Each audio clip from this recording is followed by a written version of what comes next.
Polymers are essentially pure plastics. So if you're talking about a particular type of plastic, then like polyethylene, then that is a pure polymer. And when you use the word plastic, that's sort of catch-all terms for all polymers, be they made from ethene or styrene or whatever. But it's a fairly straightforward thing to understand, I think. Okay, so polymers are made from monomers. So poly means many, and mers just basically is the thing that they make. So polymers means that they are made from many things. And if you look at something like ethene, which is an alkene, and we'll talk about more on that later, that's called ethene. It's got a double bond between the carbons, and it's got single bonds to the 4 hydrogens on the outside. And what you can do is you can react a large number of them, let's call that N, and you can bond them together. Because what happens is you split one of these bonds open, and you create the possibility of another bond, left and right, and then you can stick more of these molecules onto each other. Okay, but for the minute, I will only discuss the structure of polymers as a repeating unit. Okay, so I will not go any further with the reaction mechanism of that. Okay, unless somebody's asking me about it.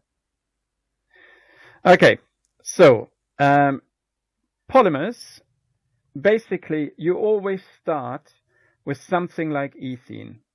And then when you have polymerized it, what you have is a repeating pattern that is the 2 carbons from the middle, and then whatever is attached to them like this. And that's it. There's your N. So that's N repeating numbers.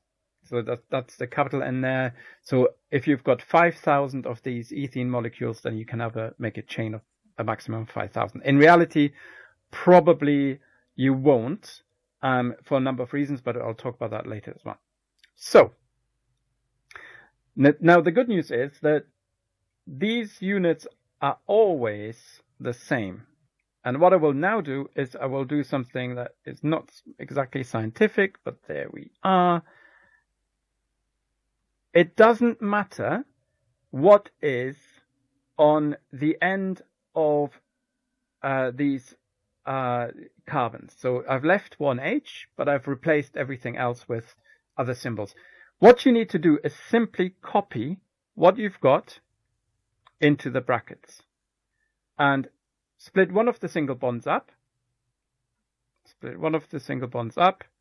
and put brackets around it and have the bond go from the inside of the bracket to the outside, leading out there. That's it.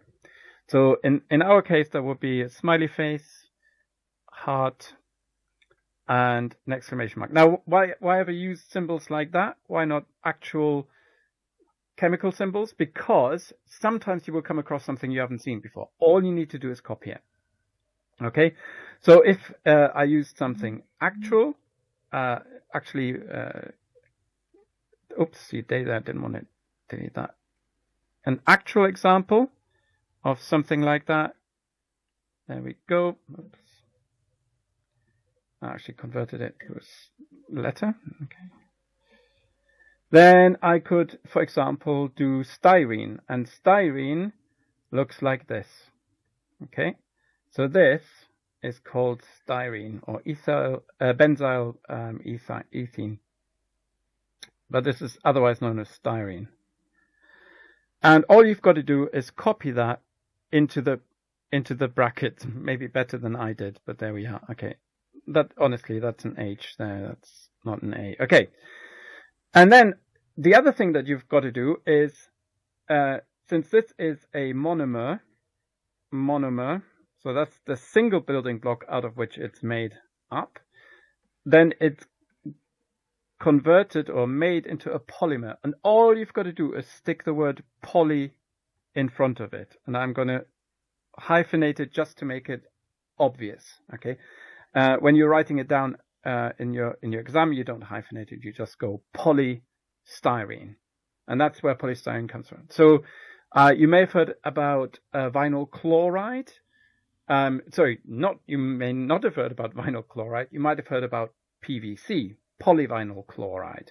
And if I have vinyl chloride on the left-hand side, then on the right-hand side, I've got polyvinyl chloride.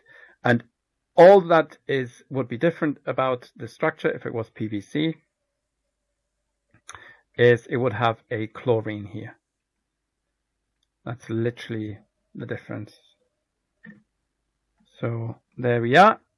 So that's vinyl chloride. And that's polyvinyl chloride. Okay. Polyvinyl chloride. Or, of course, PVC. And you may have heard of PVA. PVA stands for polyvinyl alcohol. And it's the vinyl alcohol which gets polymerized. So the vinyl alcohol would be the monomer.